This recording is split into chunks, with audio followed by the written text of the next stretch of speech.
बिस्मिल्लाहिर्रहमानिर्रहीम। अस्सलाम वालेकुम अज़ीज़ तालिबात, आज की उर्दू की इस जमात में मैं आपको खुशामदीद कहती हूँ। इससे पहले हमने उर्दू के लेक्चर में असनाफ़ सुखन की नसर के लिहाज से दो इक़साम का ज़िक्र पढ़ा, जिसमें से एक किस्म गैर अफ़सानवी नसर का मुताला हमने मुफस्सल अंदाज में किया।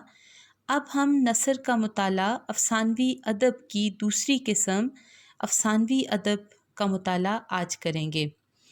अफ़सानवी अदब में हमारे पास नसर की मुख्तलिफ़ इक़साम आती हैं, जिसमें कहानी, अफ़साना, नावल, ड्रामा, दास्तान वगैरह शामिल हैं। सबसे पहले हम कहानी के बारे में जानेंगे कि कहानी क्या है। अज़ीज़ तालिबात, कहानी हर दौर में लिखी गई, सुनी गई, सुनाई गई और एक दूसरे के हालात को सुनने और सुनाने में लोगों ने हर दौर में लुत्फ़ महसूस किया।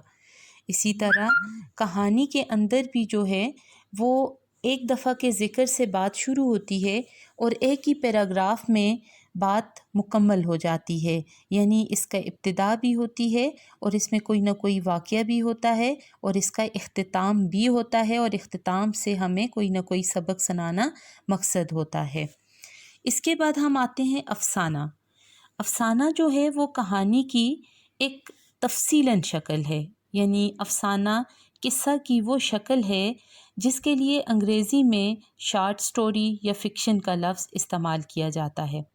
आम तौर पर एक नशिस्त में पढ़ी जा सके और इख्तिसार के साथ ये कहानी मुकम्मल हो तो ऐसी कहानी को अफ़साना कहते हैं।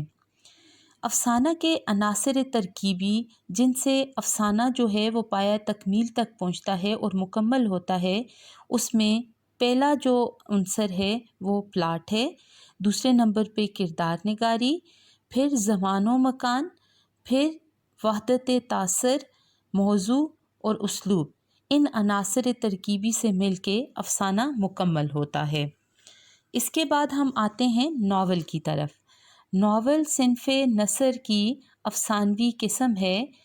एक ख़ास तवालत का नसरी किस्सा है ये, और इसकी एक तारीफ़ के मुताबिक रोज़मर्रा आँखों के सामने होने वाले वाक़यात को मानूस और मरबूत अंदाज में पेश करने का नाम जो है वो नावल है। ये मुफस्सल कहानी होती है जिसको एक नशिस्त में बैठकर नहीं पढ़ा जा सकता, और ये कहानी जो है ये इस पर इब्तिदा भी होती है, इख्तिताम भी होता है, और इस कहानी में पूरी ज़िंदगियों को शामिल करके पूरे लोगों के बचपन से लेकर बुढ़ापे और मरने तक के हालात व वाक़यात को बयान किया जाता है। नावल के अज्ज़ाए तरकीबी में एक तो हमारे पास कहानी लाज़मी हो, इसके साथ प्लॉट मज़बूत हो, किरदार भी हों, मुकालमे, पस मंज़र, समाओ मकान, उसलूब और नुक्ता नज़र जो है वो अज्ज़ाए तरकीबी में शामिल होते हैं, और इन अज्ज़ाए तरकीबी की मदद से नावल मुकम्मल होता है। इसके बाद हम देखते हैं दास्तान। दास्तान वाक़यात को तख़य्युलाती अंदाज से पेश करने का नाम है। इसमें कारी या सामे की दिलचस्पी कायम रखने के लिए किसी तवील किस्सा में हुस्न व इश्क, खैर व शर की लड़ाई, माफ़ोक़ुल फ़ितरत किरदार या माफ़ोक़ुल फ़ितरत अनासिर शामिल करके हैरत व इस्तिजाब की फ़िज़ा पैदा करने का नाम जो है वो दास्तान है। माफ़ोक़ुल फ़ितरत किरदार जो हैं वो किरदार होते हैं जिनका हकीकत से कोई ताल्लुक़ नहीं होता, जैसे परियां, देव, इस तरह की जो कहानियाँ किरदार हैं वो माफ़ोक़ुल फ़ितरत किरदार कहलाते हैं, और दास्तान के अंदर माफ़ोक़ुल फ़ितरत किरदार जो हैं वो भी शामिल होते हैं।